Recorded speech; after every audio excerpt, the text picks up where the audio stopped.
Selamat datang di Ditra Channel dengan berbagai cerita horor dan mistik.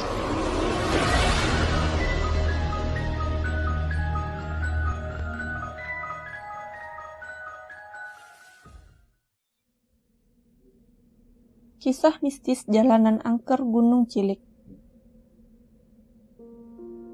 Kisah ini terjadi lama sebelum ibu saya menikah.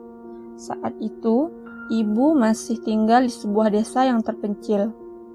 Dulu ada pertunjukan kuda lumping yang masih populer banget. Dari muda sampai yang udah tua, mau dari latar belakang apapun, semua kumpul dan nonton pertunjukan kuda lumping di desa itu. Jadi ceritanya, ibu dan tante waktu itu jadi salah satu penonton pertunjukan kuda lumping malam itu.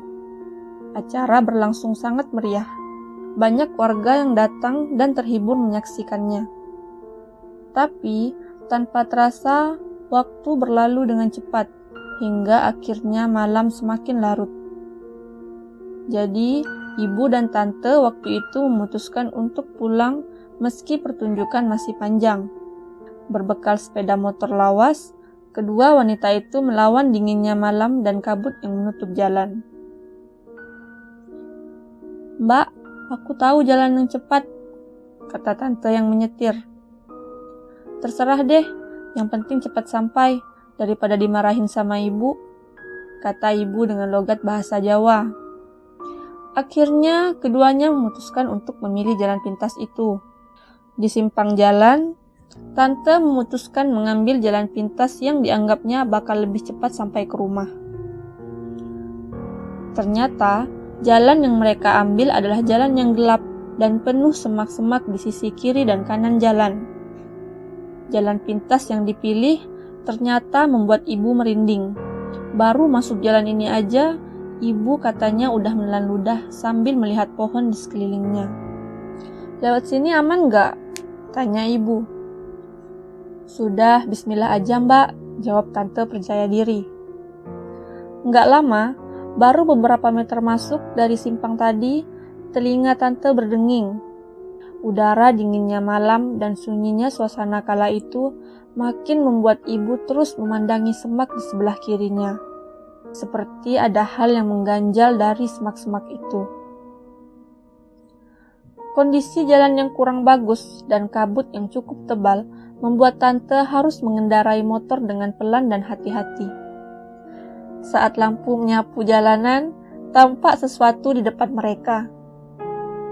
Sebuah benda yang lebih besar daripada kambing, tapi lebih kecil dari sapi. Makin lama, keduanya makin mendekat. Tiba-tiba, benda itu bergerak saat motor hanya berjarak beberapa meter di depannya. Ternyata sosok seorang nenek tua berambut putih dengan mata menyala muncul di hadapan mereka. Tanpa selembar kain di tubuhnya, sang nenek berjalan merayap seperti seekor laba-laba. "Lihat!" teriak ibu. Tante langsung menginjak rem dan motor pun berhenti. "Ada apa toh mbak?" kata tante kesal.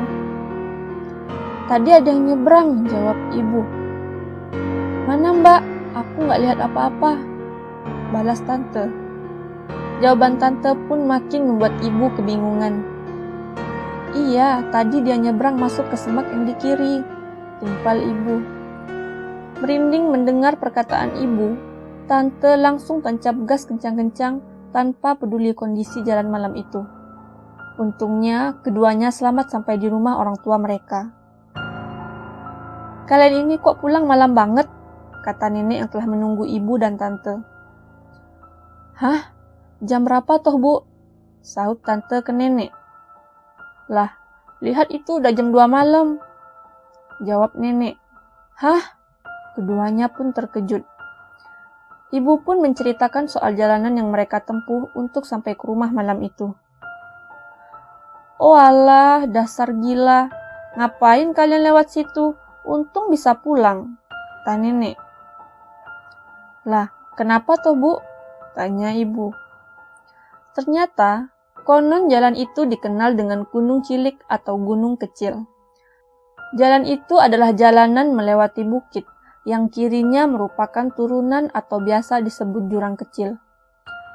Jelas aja jalur itu jarang dilewati orang, bahkan di hari tertentu nggak boleh ada yang melintas. Ngerinya lagi, ternyata jalan itu sering jadi jalur iring-iringan jenazah. Iring-iringan itu selalu muncul dari ujung dan menghilang tiba-tiba ketika mendekati simpangan. Tapi katanya sih, kalau nekat mau lewat, sebaiknya bunyikan klakson untuk menghentikan nenek-nenek yang mau menyeberang. Kayak apa yang ditemui ibu dan tante tadi. Bahkan katanya sering juga ada kecelakaan, baik ringan sampai parah, semua pernah kejadian di sana. Rata-rata pengguna jalan yang apes itu nggak bisa mengendalikan kendaraannya. Sering juga terdengar suara orang menggumam dengan nada seperti berdoa, alias komat kamit. Duh, kalau udah dengar kayak begitu, pengendara katanya harus banget segera keluar jalur itu. Atau enggak, ya nasibnya akan sama seperti pengguna jalan yang sial lainnya. Jadi, itulah cerita horor yang dialami oleh narasumber kita. Terima kasih sudah mendengarkan dan menonton video ini. Sampai jumpa di cerita selanjutnya. See you!